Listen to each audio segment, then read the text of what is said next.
radicalized. I'm not talking weapons or violent crimes. I'm not talking conflict or divide, but a Christianity that consumes our lives.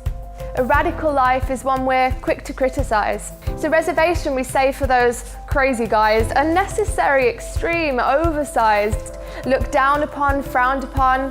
That's your life, because Jesus didn't die for a passive bride.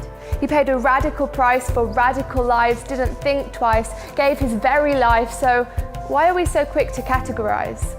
We move ourselves out of responsibility. Jesus calls us in. He realigns our trajectory, reinforms our identity. See, it was meant to be that you and me sold out for this thing called Christianity, surrendering our normality and pursuing him wholeheartedly, radically.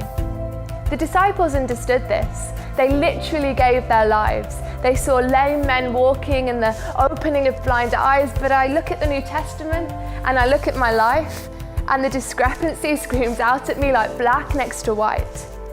And suddenly alarm bells start ringing in my head. If the same Spirit that raised Jesus from the dead lives in me, greater things shall you see. Greater than them? Then my question is when? When did we start thinking church was just for a Sunday? That we could keep Jesus to ourselves and not share him in some way? When did we get happy to leave our Bible on the shelf? When did good intentions become good enough?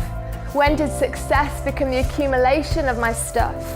When did better than them become the excuse for our sin? When did talking about him substitute for talking to him? When did we get happy to hold meetings in his name and not blink an eyelid if he never came? What is Christianity if it doesn't consume our soul? What is the message of the gospel if it can't make the broken whole? If you're not offending, chances are you're pretending, bending the truth of the gospel. If you're not hated, then maybe you're sedated, because this message, it's radical. And you don't need a title of evangelist or missionary.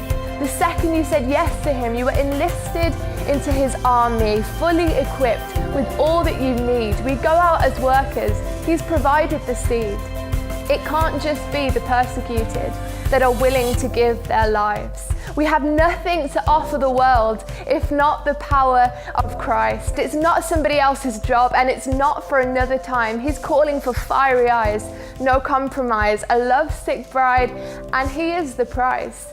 It's time we Christians, that's followers of Christ, took up our cross and became radicalized.